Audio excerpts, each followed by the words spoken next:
మేలే. కానీ ఈరోజు దేవుడు నమ్ముకుంటే కష్టాలు కష్టాలు అంటారు. ఎందుకు తెలుసండి?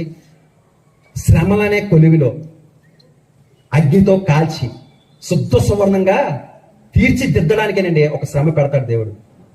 ఆ శ్రమలో మనం నిలబడి విశ్వాసంతో ప్రార్థన చేసినప్పుడు, మరి అలాంటి శ్రమల్లో, అలాంటి నిందల్లో, అలాంటి బాధల్లో నన్ను చెక్కి చెక్కి చెక్కి మీ ముందు నన్ను నిలబెట్టాడండి. మరి ఎంత గొప్ప దేవుడు అని నమ్ముకున్నాం మనం. మరి దేవుడిని నమ్ముకుంటే కష్టాలు ఎందుకంటారండి? 1వ తరగతి చదువుతాం, పాస్ అవ్వకుండా 2వ తరగతికి వెళ్దాం. 10వ తరగతి అంతే, 10వ తరగతి పాస్ అవ్వకపోతే ఇంకెక్కడికి వెళ్దాం. మరి 10th క్లాస్ ఫెయిల్ అండి. మరి ఈరోజు ఇంత ఉన్నత స్థితిలో ఉండడానికి కారణం ఏంటి? నా విశ్వాసం, నా తల్లి ప్రార్థన, నా ప్రార్థన ఎక్కడా కూడా నేను వెనక వెళ్ళదండి. నా తల్లి గారి ఇన్ని శ్రమలు ఉన్నా సరే ప్రతిరోజు మోకాలేసి ప్రార్థన చేసేవాళ్ళం.